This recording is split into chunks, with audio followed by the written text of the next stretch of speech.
Yesus amat cinta pada saya. Oh giranglah, oh giranglah,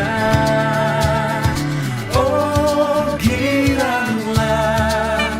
Tuhan Yesus amat cinta pada saya. Oh giranglah.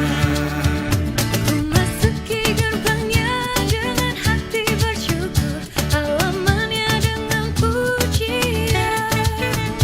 Kataku hari ini harinya Tuhan, ku bersuka sebab Dia girangkanku. Ku masuki gerbangnya dengan hati bersyukur, halamannya dengan pujian. Kataku hari ini harinya Tuhan, ku bersuka sebab Dia girangkanku. Dia girangkanku, oh Dia girangkanku. Ku bersuka sebab Dia girangkanku. Dia girangkanku, oh Dia girangkanku. Ku bersuka sebab Dia girangkanku. Shalom, selamat pagi, salam damai sejahtera bagi kita semua. Sebelum kita memulai aktivitas kita di pagi ini, kita kembali bersekutu bersama mendengarkan kebenaran firman Tuhan dalam sapaan teduh kita. Sebelum kita mendengarkan kebenaran firman Tuhan, mari kita berdoa. Terima kasih ya Tuhan, karena di pagi ini Engkau masih perkenankan kami untuk membuka mata kami, dan kami sungguh merasakan kesehatan yang sempurna. Dan kiranya sebelum kami kembali memulai aktivitas kami, Tuhan yang memimpin kami melalui kebenaran firman Tuhan. Dan kiranya Tuhan juga yang memberkati kami sehingga kami mampu memahaminya serta melakukannya. Di dalam nama Yesus kami berdoa. Amin. Saudaraku, sapaan teduh kita pada pagi ini terambil dari Injil Lukas, pasalnya yang ke-17, ayatnya yang ke-22. Beginilah firman Tuhan. Dan ia berkata kepada murid-muridnya, akan datang waktunya kamu ingin melihat satu daripada hari-hari anak manusia itu, dan kamu tidak akan melihatnya. Saudara-saudara yang terkasih dalam Yesus Kristus, sampai saat ini memperdebatkan dan membicarakan tentang kerajaan Allah tetap menjadi topik yang sangat menarik, baik dulu sampai sekarang. Oleh sebab itu tidak mengherankan bahwa banyak kelompok-kelompok atau pribadi-pribadi yang mengeluarkan segala kemampuan mereka untuk meramalkan dan juga untuk mempelajari tentang kerajaan Allah yang dinanti-nantikan itu. Tetapi beberapa kali hasil dari pemikiran manusia atau ramalan itu, ternyata itu semua adalah hal yang sia-sia.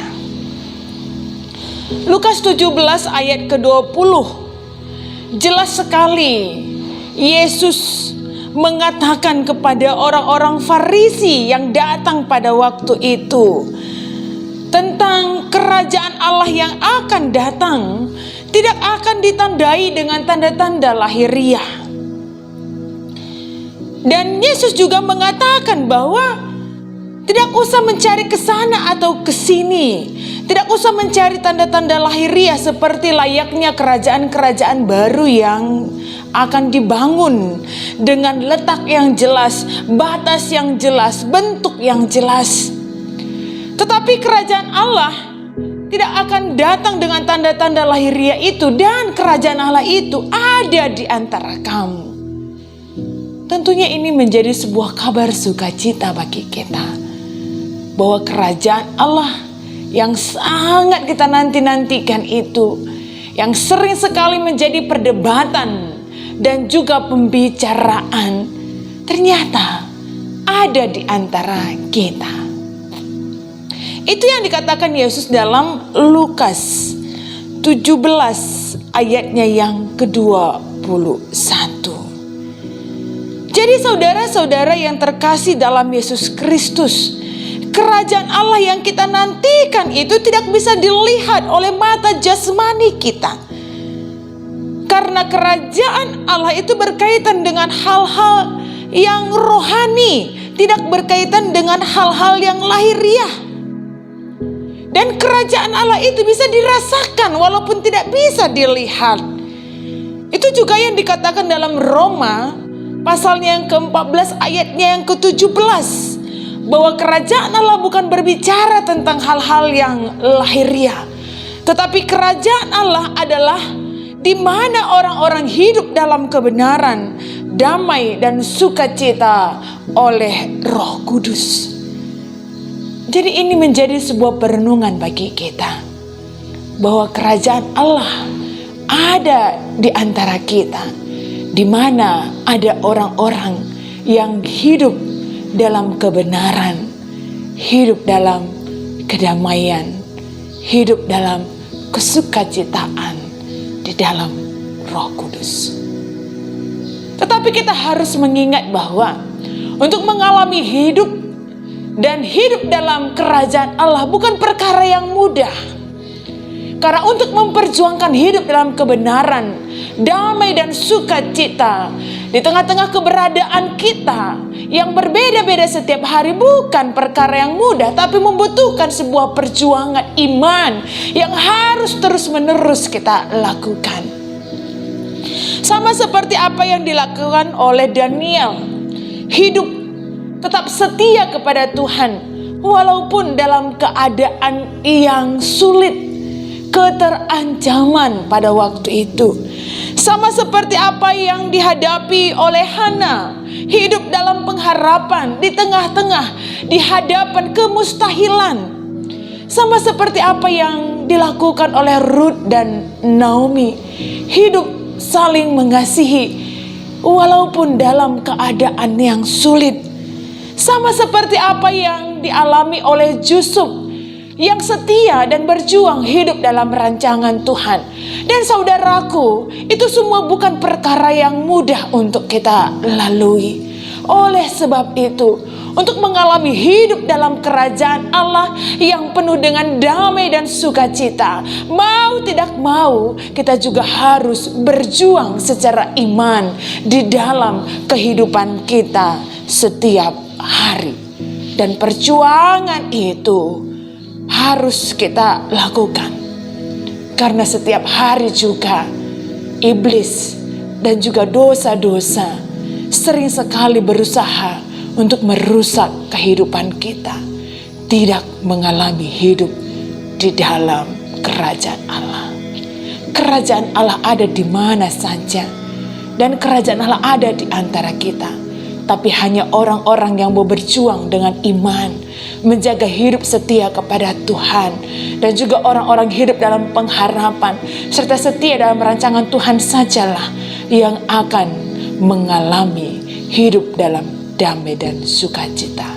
Di sanalah kerajaan Allah itu. Tuhan memberkati kita dan memampukan kita untuk menjalani hari-hari kita dan segala hal yang kita lakukan untuk menciptakan kerajaan Allah dimanapun kita berada. Karena damai dan sukacita menyertai kehidupan kita di sepanjang hari ini. Kita berdoa. Terima kasih ya Tuhan, buat kebenaran firman-Mu hari ini. Kembali kami disadarkan untuk kembali memahami bahwa kerajaan Allah tidak jauh daripada kami, tapi ada di antara kami, dan berkenan bagi orang-orang yang mau berjuang dalam iman, sehingga kami bisa merasakan hidup dalam kebenaran, kedamaian dan kesukacitaan. Yang bukan berarti bahwa hidup kami ini Tuhan akan baik-baik saja, Tetapi di tengah-tengah situasi yang sulit sekalipun, kami tentunya bisa merasakan kedamaian dan kesukacitaan. Karena ada Tuhan yang menyatakan kebaikan dan kasih serta karyanya. Karena ada Tuhan yang selalu memerintah hidup kami sebagai pemilik di dalam hidup kami dan juga kerajaan Allah yang ada di antara kami, dan kami mau mendirikan itu. Tuhan, terima kasih. Kami akan kembali melalui aktivitas kami di sepanjang hari ini, dan kiranya setiap hal yang kami lakukan menjadi kemuliaan bagi nama-Mu dan mencerminkan bahwa Allah selalu memerintah di dalam hidup kami. Kami sungguh juga berdoa buat saudara-saudara kami, jemaat-jemaat yang ada di GBKP Runggun Jampin. Tuhan yang memberkati kehidupan mereka satu persatu dalam segala perkara-perkara hidupnya, dalam kesehatan dan pekerjaan mereka, keluarga mereka, Bapa, anak-anak mereka satu persatu. Tuhan lawat mereka. Tuhan yang senantiasa menguatkan mereka untuk setia kepada Tuhan. Tuhan juga yang memberikan mereka kekuatan untuk hidup dalam pengharapan. Walaupun mungkin saat ini Bapa mereka menghadapi berbagai persoalan dalam hidup, tapi ketika Tuhan bersama dengan mereka, mereka pasti mampu melalui ini semua. Dan kiranya melalui jemaat-jemaat Tuhan GBKP Runggun Jampin ini, kemuliaan nama Tuhan semakin diwartakan kepada seluruh orang-orang yang ada di sekitar mereka. Dan demikian jugalah layaknya pun kami Tuhan, anak-anak-Mu Bapa, dimanapun kami berada, kiranya menjadi kemuliaan bagi nama Tuhan atas segala hal yang kami lakukan, baik perkataan dan juga perbuatan. Di dalam nama Yesus kami berdoa. Amin.